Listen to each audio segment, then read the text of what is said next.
Voici le plan muni d'un repère orthonormal et d'une unité de distance. Donc, mon unité de distance, c'est l'arête d'un de ces carreaux. La longueur de l'arête, c'est 1.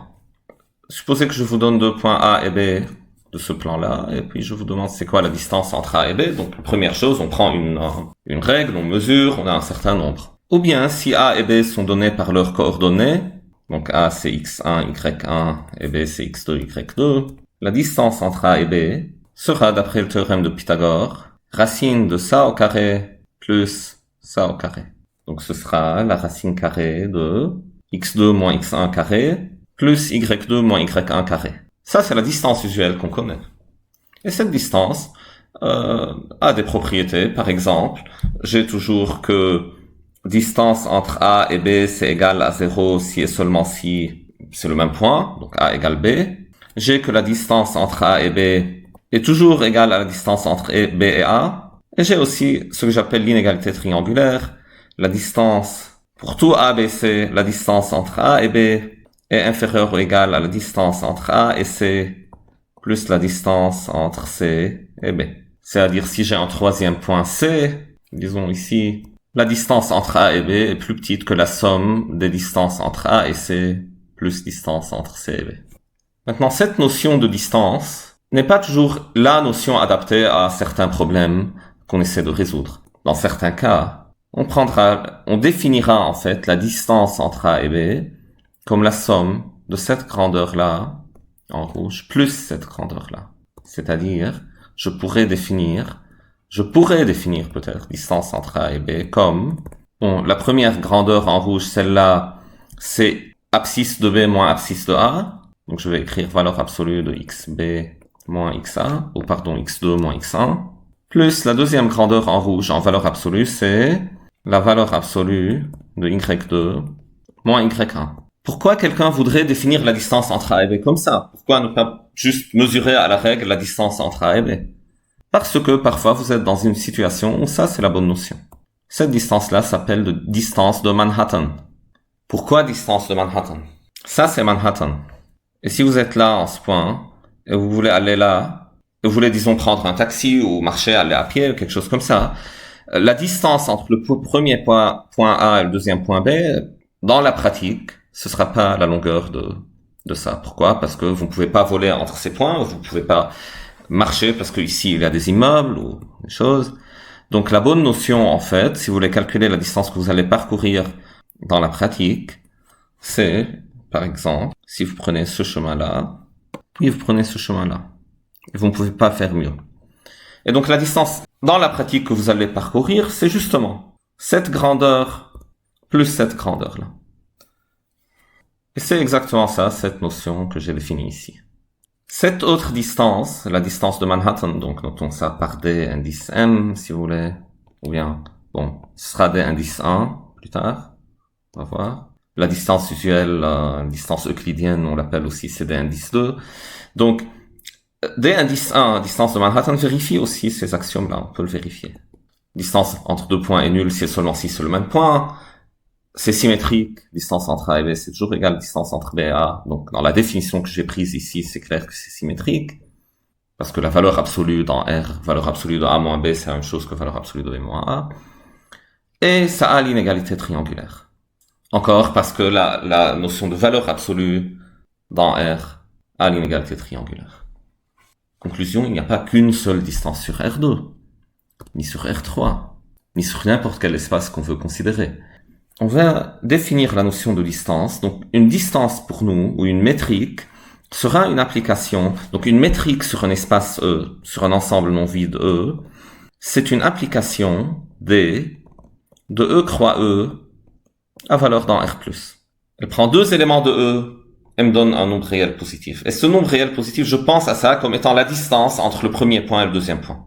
Et cette application, pour être une métrique ou une distance, ça doit vérifier ces propriétés-là. Donc voici la définition.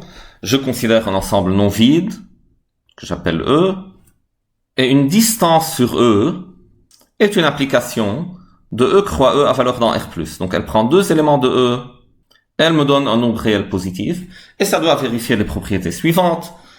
Pour tout x et y dans E, La distance est nulle seulement si c'est le même point. J'ai la symétrie, donc si x et y sont dans E, la distance entre x et y c'est la même chose que la distance entre y et x. Et puis j'ai l'inégalité triangulaire, c'est-à-dire pour tout x, y et z dans E, distance entre x et z est plus petite que la distance entre x et y, plus distance entre y et z. Et un espace métrique, donc c'est juste un espace, un ensemble muni d'une distance. C'est la donnée d'un ensemble non vide avec une distance sur cet ensemble. Donc la première question qu'on peut se poser, pourquoi on a choisi ces propriétés-là parmi toutes les propriétés possibles de la distance usuelle sur distance usuelle dans R2 dans le plan? Pourquoi on a gardé que ces propriétés-là? Parce qu'on va voir en fait que ces propriétés sont suffisantes pour faire de l'analyse. C'est-à-dire si vous avez un espace métrique, un ensemble non vide avec une application qui a ces propriétés, vous pouvez seulement avec ces propriétés définir les notions de convergence, de limite et de continuité. Et donc on est bien parti pour faire de l'analyse sur cet espace. Des exemples. Alors le premier exemple, c'est le premier exemple qu'on a vu, c'est le truc qu'on a déjà vu en premier. C'est la distance euclidienne, la distance usuelle sur R2.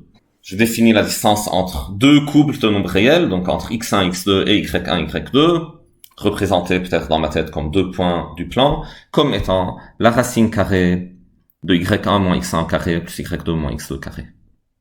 Mais cette même notion de distance, je peux l'utiliser dans R3. Je sais bien que la notion de distance usuelle dans R3, c'est donné aussi par cette formule-là. Et je peux généraliser à Rn, rien ne m'empêche. Je prends deux éléments de Rn, donc chaque élément c'est un n uplet, x1, xn, et y1, yn. La distance euclidienne entre ces deux points, par définition, c'est la racine carrée de y1 moins x1 carré plus y2 moins x2 carré, etc. jusqu'à yn moins xn carré. Est-ce que ça vérifie les propriétés d'une distance? La réponse est oui. La première propriété, c'est juste que la distance est nulle si et seulement si c'est le même point. Donc supposez que c'est le même point, donc x1 est égal à y1, x2 est égal à y2, xn est égal à yn. Donc clairement, dans chacun des termes de cette somme-là, xi moins yi est nul, le carré est nul, la somme, c'est une somme de 0, c'est 0, et la racine carrée, c'est 0.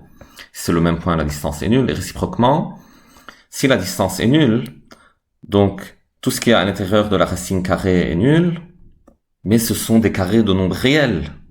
Carré d'un nombre réel, c'est un nombre positif. Et une somme de nombres positifs est nulle, si et seulement si chaque terme est nul. Et donc, pour tout i, xi égale yi, et j'aurai que x1, xn égale y1, yn. Donc ça, c'est pour la première propriété. Pour la deuxième, c'est la symétrie. Distance de x à y, c'est la distance entre y et x. Et c'est clair parce que quand on élève au carré xi moins yi au carré, c'est la même chose que yi moins xi carré. Et puis, il reste l'inégalité triangulaire. Et ça, on peut le démontrer. Je le ferai en exercice. C'est pas tout à fait trivial, il y a quelque chose à faire, mais c'est un truc classique, c'est juste l'inégalité de Cauchy-Schwarz qui nous le donne. Maintenant, sur Cn, c'est étant le corps des complexes, je peux aussi utiliser la même formule pour définir la distance, avec un petit changement, c'est de prendre ici la norme de xi moins yi au carré. Si je ne prends pas la norme, je peux avoir un nombre négatif à l'intérieur de la racine carrée, ça ne marche plus. En fait, rien ne marche plus si je ne prends pas la norme. Quand le corps de base, c'est les complexes. Si c'est les réels, c'est pas grave, parce que le carré d'un nombre réel, c'est toujours un nombre positif et tout marche bien, mais le carré d'un nombre complexe, c'est pas le cas.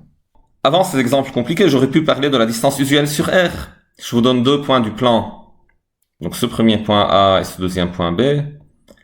Et c'est quoi la distance entre A et B? C'est juste, bon, je peux prendre ma règle mesurée, ou bien c'est juste que c'est B moins A. Si A est un nombre réel et B est un nombre réel, B moins A, en valeur absolue, ça me donne la distance entre A et B, la distance usuelle sur une ligne droite. Et bien sûr, un exemple dont on a parlé, la distance de Manhattan sur R2, la distance entre deux points, x1, x2 et y1, y2, c'est valeur absolue entre de y1 moins x1 plus valeur absolue de y2 moins x2. On va voir plein d'autres exemples. On aura des exemples non pas seulement dans R ou Rn ou C ou Cn, on aura des exemples dans des espaces plus compliqués sur l'espace de fonctions continues, par exemple, typiquement. Si je prends les fonctions continues de 0 à 1 valeur dans R, disons. Comment je peux mesurer la distance entre deux fonctions? Bon, il y aura on va voir ça. Et bien sûr, il n'y a pas une seule réponse qui est vraie. Même pour R2 ou R3, il n'y a pas une seule réponse qui est vraie. Il y a une infinité de façons pour le faire. Et typiquement, on choisit la notion de distance qui nous permet de résoudre un certain problème ou qui nous intéresse plus pour le problème qu'on est en train d'étudier. Un exemple très intéressant de distance, c'est la distance discrète. Vous travaillez dans n'importe quel ensemble non vide E, donc soit E, un ensemble non vide quelconque. E, ensemble non vide quelconque. Et là, je peux définir la distance discrète sur E. Comment je la définis? Donc c'est une application de E croix E à valeur dans R. Donc elle prend deux éléments de E, X et Y. Elle me donne quoi? Elle me donne 0 si X égale Y et 1 si X est différent de Y. Voilà, elle me donne que 0 ou 1. La distance pour cette distance-là, pour la distance discrète, la distance entre deux points, c'est soit 0, soit 1. Il n'y a rien d'autre. Rien au milieu. Ça ne peut pas être un demi. Ça ne peut pas être 2. C'est soit 0, soit 1. Est-ce que c'est une distance? Donc, vérifions ça. Donc, voyons soit X et Y dans E. Est-ce qu'on a D de X à Y égale 0 si et seulement si X égale Y? Alors oui, c'est clair, parce que c'est juste la définition. La distance est 0 si ils sont égaux, et elle est non nulle, elle est égale à 1 s'ils sont différents. Donc je peux dire clair par la définition de la distance discrète. Est-ce que distance entre x et y, d de xy, c'est égal à d de yx? Alors oui, je dirais oui, parce que x égale y, c'est seulement si y égale x. Et x est différent de y si y est différent de x. Donc je considère deux cas. Donc cas 1, x égale y. Ça entraîne que distance entre x et y égale 0 par la définition. C'est la définition de la distance. Et ça donne aussi que y égale x. C'est juste la symétrie de l'égalité. Donc distance entre y et x est aussi égale 0. Et on a que les deux sont nuls, donc ils sont égaux. Distance entre x et y, c'est égal distance y, x. Donc cas 2, x est différent de y. X n'est pas égal à y. D'un côté, ça entraîne que distance x à y égale 1, et de l'autre côté, ça entraîne que y est différent de x. Si x n'est pas égal à y n'est pas égal à x. Et donc ça donne aussi distance entre y et x, c'est égal à 1. Donc conclusion de ces deux trucs-là, donc distance x et y, c'est égal distance entre y et x. Et dans tous les cas, j'ai alors distance d de xy, c'est égal d de yx, et j'ai l'égalité. Il me reste alors l'inégalité triangulaire. Donc je l'écris ici, alors ce que je veux démontrer, c'est pour la distance discrète d de xy, c'est inférieur ou égal à d de xz, plus d de zy, et ce, pour tout x, y et z dans mon ensemble. Ma constatation d'abord, c'est, bon, ce terme de gauche, c'est soit 0, soit 1. Le terme de droite, ça peut être 0 ou 1 ou 2. Bon, c'est 0 si les deux sont nuls. 1 si l'un est 0, l'autre est 1. Et 2 si ils sont tous les deux égaux à 1. Je regarde le terme de droite. Si le terme de droite est nul, donc premier cas, donc K1. Le terme de droite est nul. D de xz plus d de zy, c'est égal à 0. Ça, c'est mon premier cas. Dans ce cas, donc j'ai une somme de nombres positifs qui est nulle. Et donc chaque terme est nul. Donc dans ce cas, je peux dire d de xz égale 0 et d de zy, c'est égal à 0. Ça entraîne, bon, d de xz égale 0, c'est juste que x égale z. Et l'autre, d de zy égale 0, ça donne que z égale y. Donc tout ça, ça donne que x égale z et y égale z, donc x égale y. X égale y et d de x, y égale 0. Donc dans ce cas, ce que j'ai, que le terme de gauche ici, c'est d de x, y, c'est 0, je viens de le démontrer, 0. Et le terme de droite, c'est d'après mon hypothèse, donc c'est 0. J'ai 0 plus petit ou égal à 0, donc l'identité, donc cette inégalité, je l'appelle étoile. Étoile est vérifiée dans ce cas, car 0 est plus petit que 0. Donc deuxième cas, le terme de droite est non nul. Mais s'il est non nul, c'est la somme de deux termes, chacun c'est soit 0 soit 1, donc s'il est non nul, c'est égal soit à 1 soit à 2. Donc distance entre x et z, plus distance entre z et y, c'est soit 1, soit 2.